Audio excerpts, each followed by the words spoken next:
today on thinking globally and acting locally. So let me hear a warm welcome Thank you. for our president. Thank you. Is this working? Is it working? Yep. Okay, so y'all can hear me? You can hear me? No, or that's for the camera. Can you hear me? Yes. Okay, thanks a lot. And I was just telling Stacy how proud I am of the Institute. This is something that I brag about every place I go. I mean, for faculty and staff to take on the responsibility of their own staff development is just basically unheard of. And it really makes it much more meaningful. I mean, you guys each time, decide as a group what it is that you need for your particular function in this college, whether you're teaching science course, math course, whatever you do. And I am just so proud of this. In fact, you can almost take everything I'm going to say today as a suggestion possibly for how you might integrate some of these topics into your future discussions. One of the things that I also believe, and I wrote it in a monograph we wrote a number of years ago, and I'll share a little bit of that with you, is that community colleges can be fundamental change agents for this nation. If you look at the millions of people that 1,200 community colleges impact, we can have a broad-based impact on the entire country and in the direction this country is taking. And with today's world, it's just imperative, I think, also that we start thinking globally. And I did just steal that from the World Future Society, thinking globally and acting locally. Because this is a very complex world, and it's about to get much more complex. I mean, you follow the political upheaval in the Middle East, that whole issue, but probably nothing more challenging than the exponential growth of the world's populations. I did become interested in the World Future Society in the 70s. At that time, I met a person by the name of Dr. Chris Deedy, who was at the University of Houston, Clear Lake. And he started the first master's degree program in future studies. Dr. Deedy is now at Harvard and has a large program up there.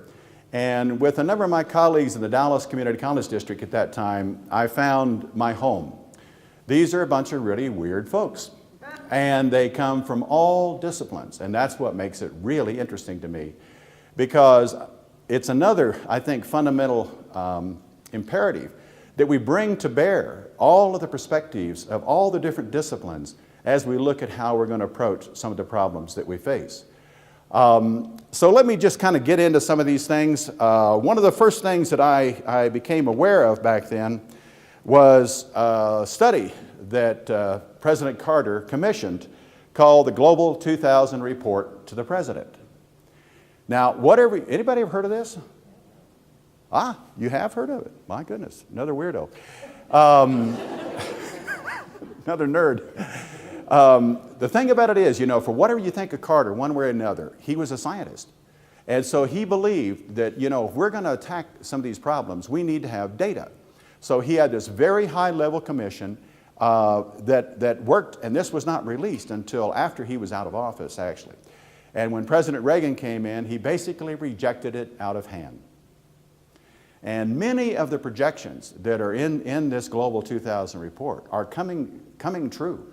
I mean, these were, interesting people who got together, applied all their disciplines, and looked at the trends between basically 1975 and 2000 is the period of time that they looked at. And of course, one of the main problems is food production, and can we feed 9 billion people? And again, one of the things that I really think we have to do as educators is to help our students and our citizenry understand the facts. It really would be good if people really knew what they were talking about. I find it doesn't really stand in the way of a lot of people on radio and television. But can we feed 9 billion people? Malthus in 1821, the Malthusian theory and so forth, he said in 1821 that quickly that our population in the world would outstrip our ability to feed. What he did not see was the Industrial Revolution, which allowed people to produce in different ways. It allowed for more mechanized farming and so forth. He did not see that. And so the Malthusian prediction did not come true because of the Industrial Revolution. Let me read just a few things out of this Global 2000 report here. The projections indicate that most increase in food production will come from more intensive use of yield-enhancing, energy-intensive inputs and technologies, such as fertilizer, pesticides, herbicides, and irrigation. In many cases, with diminishing returns, land under cultivation is projected to increase by only 4% by 2000. Be interested to know what it is today, because most good land is already being cultivated. And then they have something else over here, less development countries, LDCs. In the regions of Southeast Asia, poor areas in North Africa and the Middle East, or especially Central Africa, where a calamitous drop in food per capita is projected, the quantity of food available to the poorest groups of people will simply be insufficient to permit children to reach normal body weight and intelligence and to permit normal activity and good health.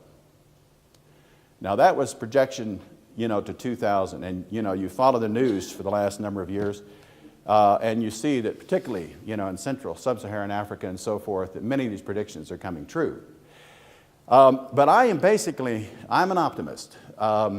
But it's going to take fundamental new revolution. And what is the equivalent now to the Industrial Revolution in allowing us to feed the world's population? And this is where, as we say in Texas, I may go from preaching to meddling, but I love free-range chickens, and I'll buy them because I can afford to buy them. And I love the concept of locally grown. That's really cool. But it's not going to cut it.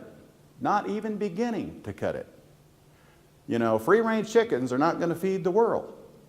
And what it's going to be is mass-produced chickens and fish and genetically engineered animals and plants. And what you find is an awful lot of lack of knowledge, with regard to these things. I mean, I know it's not fun to see those chickens in those cages and everything else, but it's cheap and it feeds people. And what's happening in the world is more and more taste for beef. A cow takes about 8 pounds of food for 1 pound of meat. Chickens take a fraction of that. Fish is 1 pound of food for 1 pound of meat. So, there's going to have to be a fundamental shift. And it's going to come about, I think, primarily, and I think our only chance of feeding the world's population is through genetically altered crops and animals. And if you don't know this, in 1988, by the way, you can patent a new life form. And they do kind of interesting things. They combine the DNA of plants and animals and, have come up with some interesting things. Had a lot of fun in 1996. We held the first and the only, I think, community college conference on genetics. And we published a monograph. And it was in 1996. I think we were a little ahead of the curve. We published a lot of these. I still have. Anybody want one? And it was really interesting because what we did is we got money from Exxon Foundation to support papers being delivered by faculty from all over the country. So we sent out a request for community colleges faculty to submit a paper, and they were paid for those papers if they were selected. And they presented their papers at that conference. And you've heard me talk about Craig Ventnor before, because Craig Ventnor, one of the world's leading geneticists, was also a community college graduate. That's why we really brought him in, as well as Michael S. Brown, who was a Nobel laureate. And it was really funny when we asked Michael Brown, who was at Southwestern Medical School at the time, if he would speak. Community college? What's the deal? I mean, you could tell he just wasn't going to do that. So I just put a call into my friend that funded us at Exxon. He said, Jim, I think I can get him to speak. We fund his research. And lo and behold, Michael S. Brown showed up. And this was absolutely a phenomenal experience for me, one that I have not been able to replicate since. But what was so interesting about it is that we literally had to tell people to go home at night. I mean, they would not leave because the discussions got so interesting, because we dealt with the science of it and we dealt with what's called ELSI, the ethical, legal, social implications of genetic engineering. And the discussions were absolutely stimulating. But when we got this thing funded, and the reason we got it funded from Exxon is because of what we said about the role of community college, because everybody looked at us like, what? What are you guys doing in this? It said, given the potential outcomes of genomic research, we must be interpreted for those who are neither scientists nor educators. The general population must understand the scientific, ethical, legal, and social issues of this profound science. What better venue than the community college, which since its advent has played a critical role in the process of continuous education with 1,200 community colleges throughout the United States. And that sold Exxon. They go, my goodness, yeah, you guys really could make an impact, couldn't you? So it really was a phenomenal experience. And like I say, we just had session after session that dealt with both the science and the LC issues. And the whole idea was, how do we integrate this in whatever we're teaching? You know, I don't think we have to necessarily have huge programs that are set aside for doing some of these things. I think it's simply a matter of awareness on our part and understanding and knowledge, and then incorporating that from our discipline perspective. Okay, so much for the genetics revolution. That really was a lot of fun. And I really, again, will just state that I think, you know, we got to get the facts out there, because you hear a lot of negative stuff, and there's probably some issues at stake and some risk. But it's genetic engineered, and it's mass production is the only way we're going to be able to begin to feed 9 billion people. Let's look at energy a little bit. It's kind of interesting there, and I'm just going to pick on a few little things here, which I think there's a lot of lack of understanding. Let's take ethanol, for example. You know, people think ethanol, that's great, it's low polluting, and, you know, we grow corn and it's ours, we don't have to depend on the Middle East, et cetera, et cetera, et cetera. Ethanol is now, with prices of gas and so forth, taking 60% of the corn crop. Well, guess what that does to food prices? That's taking 60% of the corn out of the food market, and that's just, you know, that's just not what we directly consume. It's all the feedstock and everything else that's used for livestock. So 60% of it's going to ethanol production. It's much more profitable for the farmers to produce ethanol, to sell it to those producers, than it is to sell it in the regular market. However, when you really look at some of the facts, when you look at the energy that it takes to plant all those crops and all the intensive fertilizers, petrochem-based fertilizers it takes to fertilize those crops, there's a real question as to whether or not there's any net gain with ethanol production. So again, you know, I'm just raising issues because I think these are the kind of things that we really need to talk about and have a debate about, so that we can get the facts out there and have people understand, ooh, maybe there's another side of this thing. You know, wind, solar, so forth, and I'm proud to say, by the way, this last week we met with a wind and solar company. We're going to be training some of their people that's going to be moving to this area. I support it 100%. It's great. We ought to be looking for alternative sources of energy. But there's some fundamental problems there. Texas has a lot of wind, as well as a lot of hot air, but they got a lot of wind. And, but the problem is, the wind's in West Texas, and it would take billions of dollars of infrastructure to get the electricity to Dallas and Houston and Austin. So the simple fact is, we're going to continue to rely, for our foreseeable future, on oil, petrochem of one kind or another, and nuclear. And I know we don't like nuclear, but you know, it's important to be able to meet the energy needs of our country. Does it have dangers? You betcha. But what are the dangers as compared to burning coal, for example, which, you know, doesn't just run danger to an immediate area, it potentially changes the climate of our whole Earth. So for the foreseeable future, you see that Obama actually agreed to go and drill again in the Gulf and Alaska and some of the other places. We're going to have to drill for oil. We're going to have to produce as much as we can produce for as long as we can produce it, until some of these other sources do become viable. But it's a long, long, long way off. And people tend to just react negatively to nuclear or drilling in the Gulf. My God, I love the Gulf. You know, South Louisiana, I know that area well. But if we're going to survive, you've got to punch those holes down there in that ocean. That's just all there is to it. One of the problems is, of course, is the U.S. uses the lion's share of the world's resources. And particularly that's the case with energy. You know, you go to visit your European friends and they got a refrigerator in their kitchen that looks like the ones you got in your office. Then most of our houses, you walk in our houses and you look at my refrigerator, it looks like something came out of a restaurant, you know. It's about 4,500 cubic feet or something, I don't know. But it's humongous. I didn't put it there, but it's there. And also, there's been a dramatic increase in the size of our houses. I mean, you can track this, you know, from World War II, post-World War II, when all the vets came home, and, you know, they'd build 900 square foot houses. And now the average, it got up to about 2,600 square feet. Now, do we need 2,600 square feet? No, but it's become a status thing, that we have to have a 2,600 square foot house. And so America just keeps eating up the world's resources, and this is not going unnoticed by the rest of the world. Now, I am encouraged by a lot of the new technologies, electric vehicles. I just read the other day about several manufacturers have come out and have on the road fuel cell, hydrogen, fuel cell vehicles. So a lot of these technologies, I am so in favor of doing them.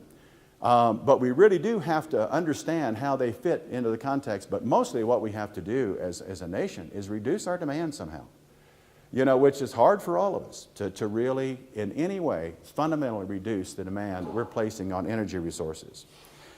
Going on down my list of preaching the metal in geography, I am appalled oftentimes by the lack of knowledge that U.S. citizens have as to where countries exist. Most Americans can only identify a very few countries. Now that's just downright embarrassing. And it's dangerous. I think it's downright dangerous. To say nothing of the cultural impacts. And, let's take Islam, for example. There are 1.2 billion Muslims out there. 1.2 billion.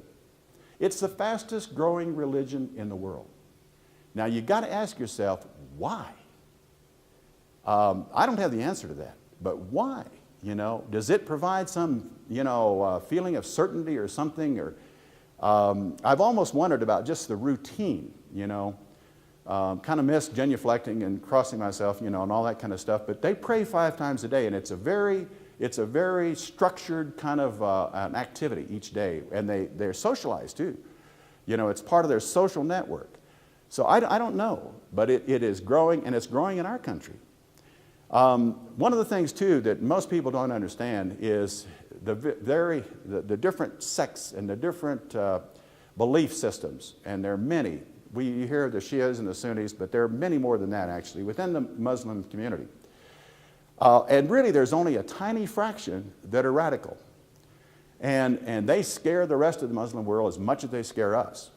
I've actually sat in the Majlis, which is the reception held by His Excellency Sheikh Nahyan bin Barak Al Nahyan, and heard him say to a Western audience and everything else, anybody that kills innocent people is not a believer in Islam, cannot be a believer in Islam. So, we really need to have that kind of debate out there. Are Muslim women depressed? Yeah, it depends on which country you're in.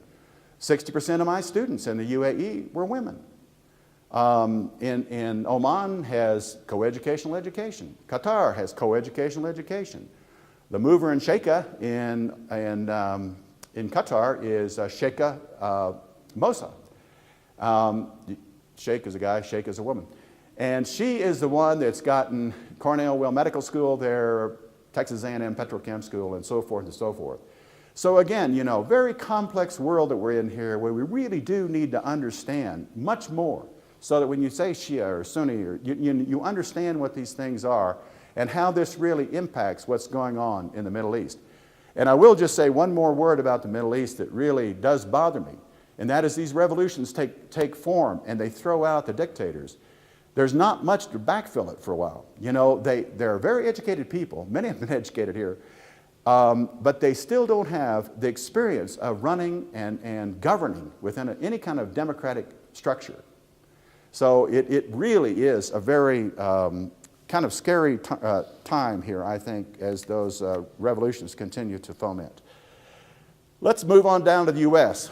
Global, we're getting more and more local. We'll get down to us at some point. The national debt is certainly something that could well bury us. Standard & Poor's and Moody's, you probably have seen recently, are considering dropping our AAA rating. The consequences of that would just be absolutely devastating. My financial advisor tells me to invest in foreign bonds because you're going to see the devaluation of the dollar, and so what you need to do is look at countries like Brazil, Australia, Canada, and other countries that have low debt, and by the way, happen to also be commodity exporters, and China is going to be such a huge consumer of commodities, particularly copper and so forth, and and steel, and you just go on and on and on. But so my financial guy said, this is what's going to happen. Now, I don't know if it is or not, but we definitely have to solve the national debt. Now, how many of you think we ought to look at Social Security and Medicaid? Few of you do. Can we balance the budget without doing it? No. It cannot be done. It requires 2/5 of the entire federal budget to fund Social Security and Medicare. In the next decade, it's going to take $3 trillion to subsidize those trust funds. And here's the thing, here's another myth that we have, that all old people are poor. That's not true. 55% of the nation's wealth, over 50% of the nation's wealth is held by people 55 and over. And what we're doing is that huge subsidy to the elderly, and I are one, so I can say this, huge subsidy is just offloading that to the young people of the future. And I tell you, I've got kids and I've got grandkids, and I am concerned about their future. Things that we've enjoyed. How many of you remember ASRS? A few of you? Yeah? You know, defined benefit plans are going to be a thing of the past. The private sector, for the most part, has already done away with them. You know, all the kind of safety, social net, and opportunities that we've had are going to be much more difficult for our children and our grandchildren. And particularly if this debt keeps piling on, which they will have to support.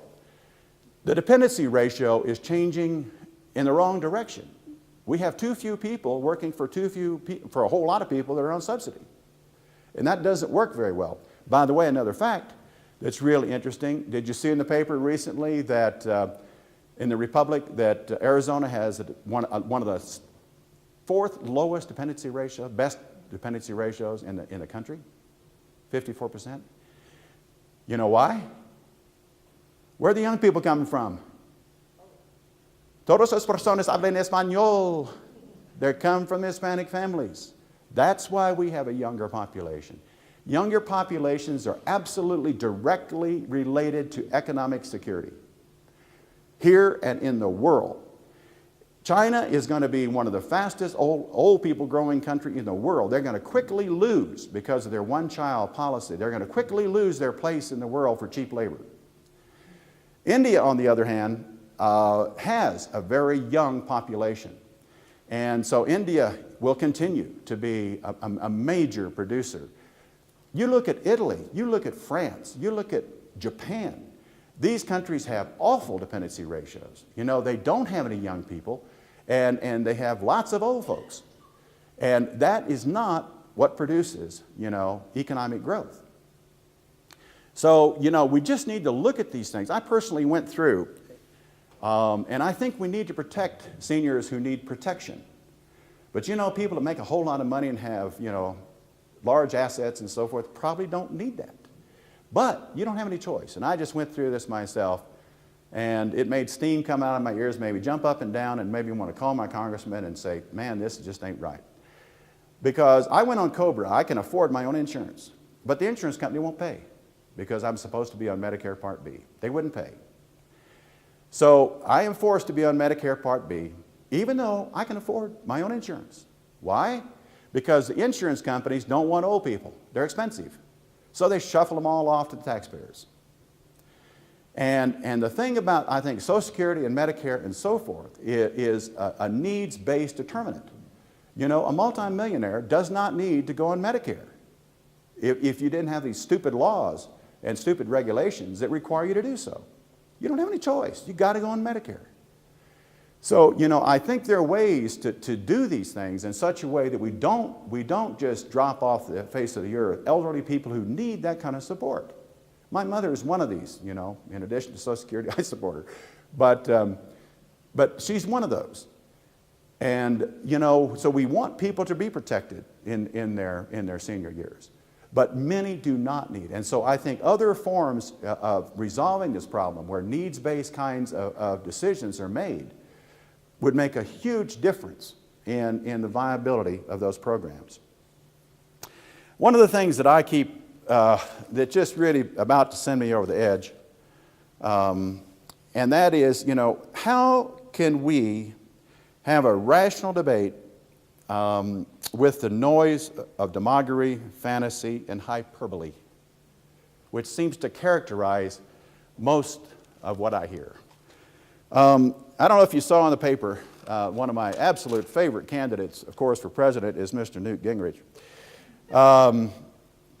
And some of the things he said,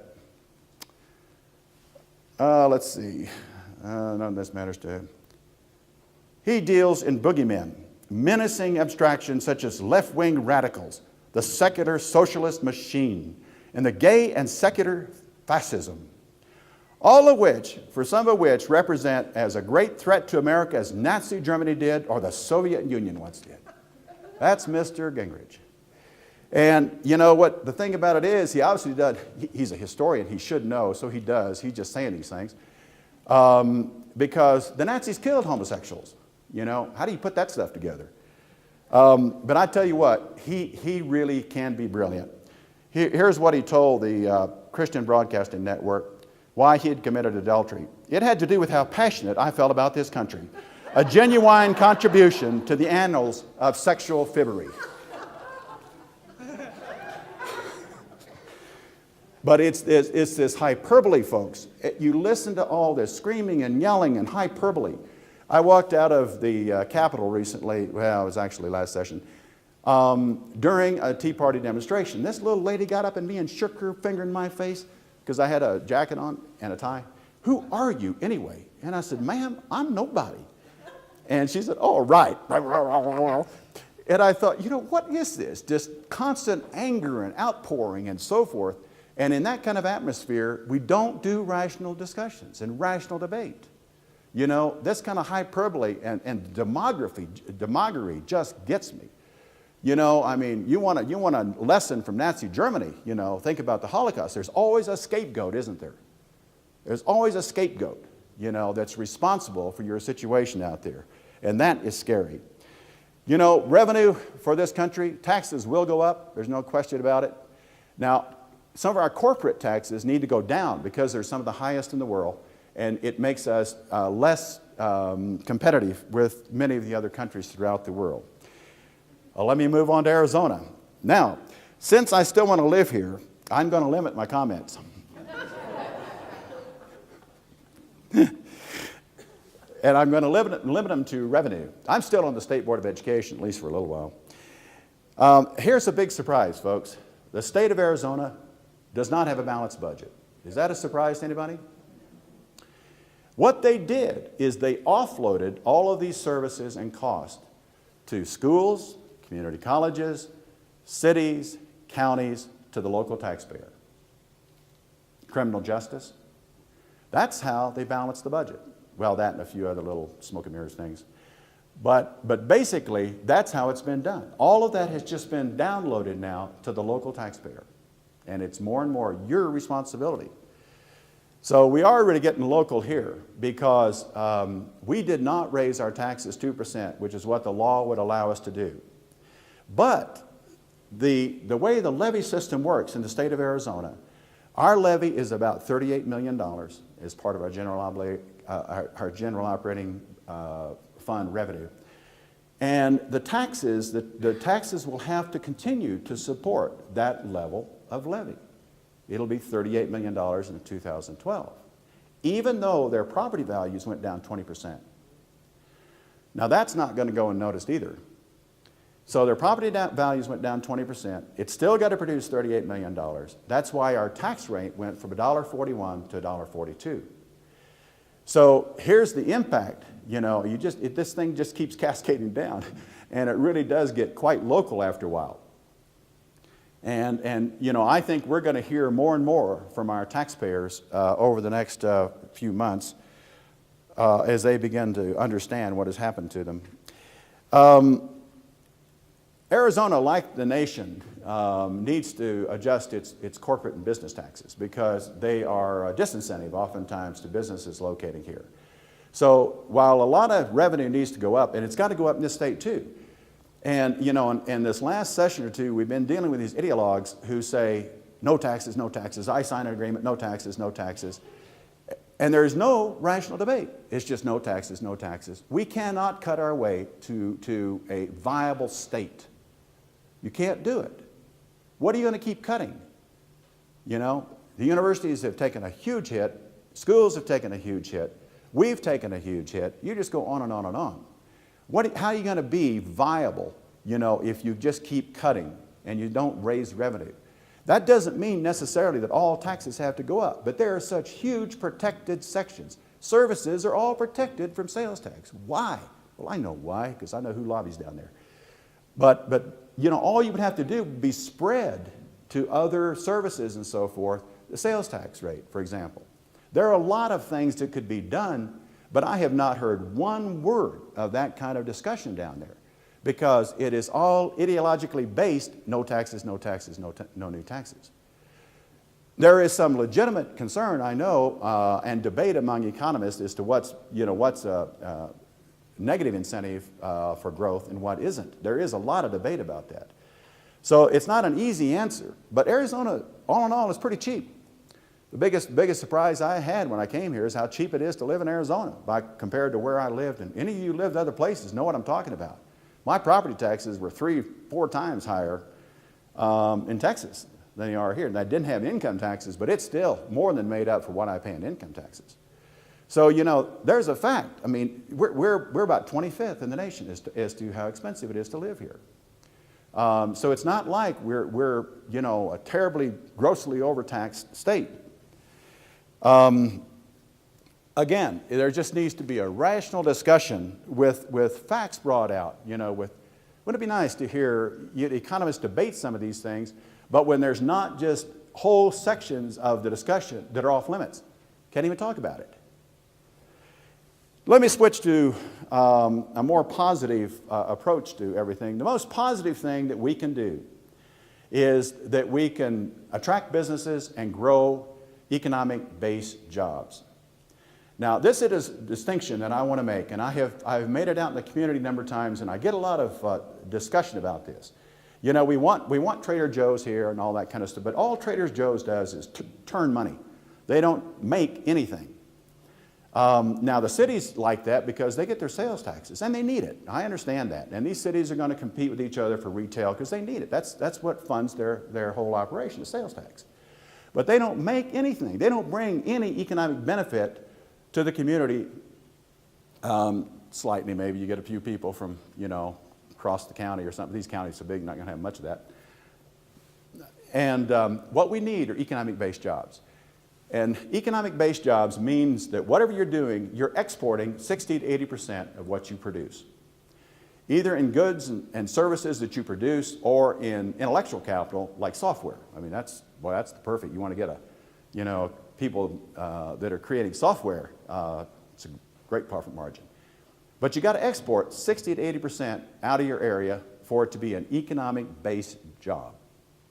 And that's what builds and sustains the economy. And those people, you know, can then go to Trader Joe's and buy more stuff. So this state really needs to get involved. And there's some real encouraging things happening here. I know Steve Walker back here is really involved with the Regional Economic Development Group. And it's been contentious and difficult to get these people to talk together. But I think it's finally happening. And Prescott's decided they'll play. They have to play together to attract these companies. And we've had several really interesting ones just recently. We had an aircraft company talk to us again. They were going to go to Colorado. But Colorado just kind of reneged on all its promises. And so they're looking at us again. So we have a perfect place for here. And Michael Crow actually coined this term, and I love it. He said, you're the pretty part of Maricopa County. You know, just look at yourself as the pretty part. And that's what you're attracting. You're 90 minutes from Phoenix, you know, no big deal. I mean, when I lived in Houston, it took me that long to get across Houston. And we need to be involved. I think we've got a group of people now that see that and see that we could actually get involved with GPEC, the Greater Phoenix Economic Development Council, to help attract businesses to our area. We won't get the big businesses, but what we can get are the downstream, upstream businesses that support those big industries. And oftentimes it's a fairly small company. You know, you only have to really deal with the owner, who's the CEO typically too. And the great thing about a lot of those jobs, they're high-tech jobs that pay a family wage. You know, we can actually support a family. Now, how does that impact us? C-Tech is absolutely essential to economic development for economic-based jobs. The kind of stuff we're doing out there is absolutely needed if we're going to be able to attract businesses to our area. Anytime any business looks at us, they go to C-Tech. And every time they do, they go, wow, this is cool. We now have the most sophisticated computer numeric control machining program out there. And we've used very little money from our own coffers for that thing. We just got about $500,000 from Science Foundation Arizona to help us upgrade. We got some really, you ought to have John show you, really cool stuff. You know, 3D copiers and things like that. You can just copy 3D, you know, you can copy a part. So, robotics, got robotics out there. So every company that comes to town, and what we keep telling them is between Embry-Riddle University and us, we could produce any technical workforce that you need, high-level technical workforce, any one that you need, and stand ready to do that. Let me shift now just to the whole field of education, because education must figure out how to do things more efficiently and more effectively. We have to produce more people, produce more educated people for less money. There's just no two ways around it. And that, again, means fundamental change. You know, you can't keep doing the same thing over and over and expect different results. So we have to do things fundamentally different. And I've been on a number of the statewide task forces that are looking at these things, and at the state board level also. One of the ways to do that, of course, is start kids early. A lot of kids are bored early in their high school career. They don't do much. The senior year is typically a total blow-off. I had a lot of fun, you know, but don't remember learning anything. So a lot of kids are ready to start much earlier. That's one of the reasons, of course, why we have dual credit enrollment. We've got a new engineering program that I am just so excited about. And this money did come from Science Foundation Arizona. And high school kids start their junior year, and they're going to be hands-on in electronics or computer numeric control. But while they're getting their calculus-based mathematics and physics. So when they get out of that program, they'll either have the certificate that's recognized by industry in electronics or CNC, plus they will have their calculus-based mathematics and physics so they can slide in engineering program anywhere. And why not start them in junior year? And the thing about it is by having the real hands-on stuff, it's so much more motivational to kids. You know, why should they struggle with calculus? You know, but when they start seeing some of the applications of all of that, it makes all the difference in the world. By the way, our underwater robotics team is going to the international competition at NASA this summer, and they're competing with leading teams across the world, including MIT and Indian Institute of Technology. Isn't that cool? They built an underwater robot that will put a cap that is, actually the cap that goes on the wellhead is their own design, and they only one like it. They think they're going to be really unique in that respect. Down at the Neutral Buoyancy Lab in NASA, and when I was at San Jac, we trained all of the people that worked at the Neutral Buoyancy Lab. Love these circles. We just signed an agreement with Arizona Agricultural and Equine Corporation. And Harold Harrington, we took that to the board. He said, what the hell is this? Horses and stuff? You know, what are we going to do? And, you know, when I first visited their office in Phoenix, I thought I'd gone to the wrong place too, because agricultural, equine, wait, I think this is wrong. They're a real high-end prep school. They're building a new facility in Prescott Valley. We are going to be their partners. They start kids in college their freshman year. It is not selective in the sense that you have to pass tests necessarily, but every parent and every kid has to sign an agreement that I know this is a very rigorous program, and that at any point that we're not keeping up, we're out of here. So it's very rigorous, very high level, about 300 students or so. So, you know, I mean, I am really pleased with this because it's the kind of thing that I believe that we ought to be doing. The most radical is called Move On When Ready. Now, this is being put forward by the Institute for the Future of Arizona, and particularly by Dr. Sybil Francis, who's heading this up. And she's made numerous presentations all over the state, has legislation passed that actually recognizes what will be called the Grand Canyon Diploma. And the State Board of Education, which I sit on, has also endorsed this program. But it is radical. And it is starting out with just volunteer school districts. Wickenburg is one of the first to volunteer. And what they will do essentially is they will adopt one of the real rigorous curricula, like the Cambridge program and so forth, those of you that are familiar with the European system and the O-level exams. So they will adopt that kind of curriculum. And at the end of their sophomore year, they will take an O-level exam, or whichever system they're with. And if they pass it, they can move on into college. If they're high enough, they can go into university at their junior year. So there's all kind of logistics issues associated with this. There's even discussion that because of the social immaturity of some of these kids, it may be better if they stayed in their own school and the colleges and universities just simply teach there.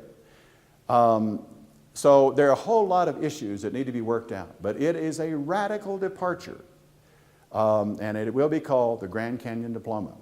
And so it'll be interesting to watch that. It's going to be, I think, really neat that Wickenburg's one of them that's going to give it a try, real close to us. One of the things that I'm really a missionary about, and that's career and tech education. If you haven't sensed that about me, you miss something. And the thing about it is, and I'm one of the real voices of support on the State Board of Education. Here's the facts, guys. The CTE students have a higher score on the Ames test. They have a higher graduation rate than the general population. Now, anybody that knows anything about education, has to say that's not a big surprise. Because if you want to teach mathematics, you want to teach high-level science, you want to teach physics, you make it applied, and it makes sense to people, and you get them involved. And 50-something programs within the CTE programs, the high school level CTE programs, have all had industry go through there and outline the outcomes that they need for their particular industry. So when the kid graduates, they not only graduate from high school, but they get a transcript that says, I can do this, this, this, this, this, and this, and this, and it's directly related to that career field. And this was all created by industry. So, we hear, and every time we turn around, I swear, legislators and others are trying to chip away at CTE, and they don't realize there should be no duality between technical education and liberal arts education. As I've just gone through, we need technical education, we've got to earn a living. And most really good jobs are technical, folks. If you're a computer science graduate right now, you got your choice of jobs, you got an $80,000 starting salary. If you're, the history of musicology, you probably don't have that same opportunity. Now, I'm not against those degrees. I have a liberal arts and science. I have a degree that's in science and letters. Now, you can't get much more arcane than that, can you? But I'm also a technical person, and I had a technical background before I even got my liberal arts degree.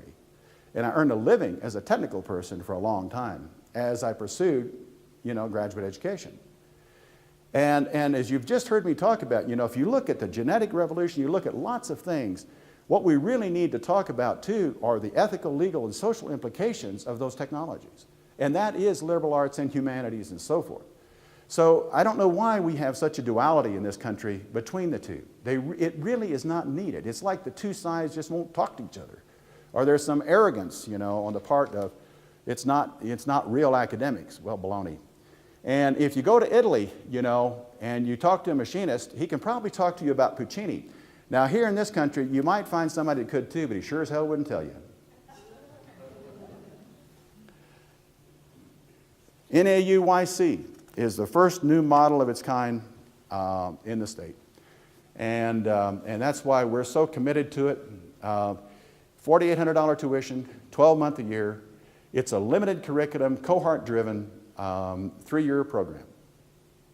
And lots of writers are writing now that the unsustainability of higher education is in the proliferation of the curriculum.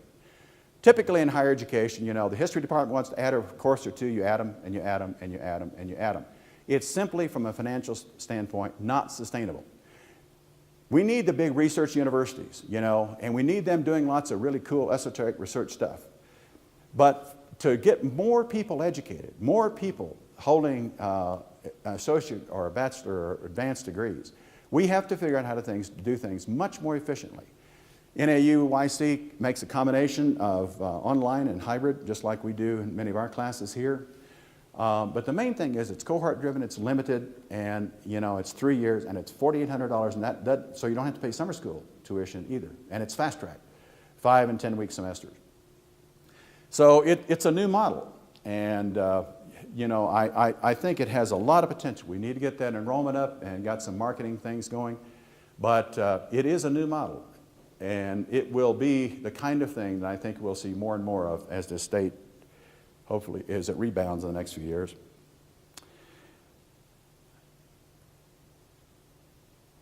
As I've said, let me move to accountability. I'm going to say a word or two about accountability. I think I'm about running out of time. On the state board, the K-12 system has got a whole different system of accountability now. Superintendents are going to get and principals about 20% of their income from outcome-based results. So schools are going to be graded A through F, and at a certain point, they'll just be taken over if they're performing poorly. So a whole lot of accountability issues out there that are becoming law. They're in the statutes now. There's been a big push for higher education to do the same, and the Lumina Foundation project, and I've worked on that for the last 2 or 3 years. The whole function of that was to do things, more people, less expensively. And performance-based funding for higher ed has been a part of that. Now the problem right now is there's no money, so what are you going to do? There's no money for the basics, much less performance-based. But it will come. There will be performance-based funding based on your outcome measures. The whole accountability move, more and more. I mean, people are starting to question, students are starting to question the high level of tuition at universities. Is it really worth it? They're coming out with loans that they have almost no hope of repaying in their lifetime. So more and more people are going to be questioning the cost of education, and particularly the cost of higher education.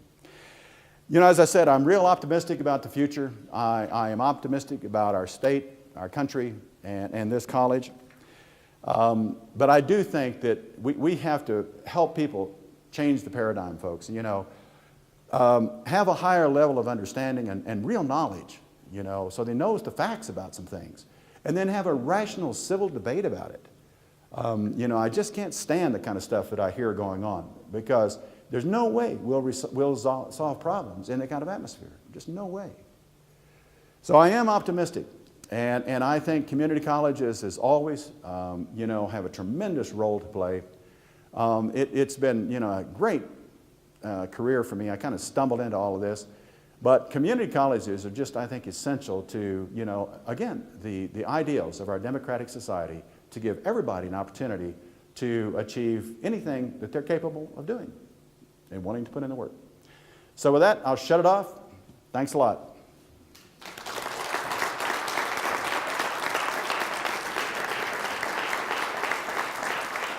You got to turn it back on. Thank you. Thank you. Oh.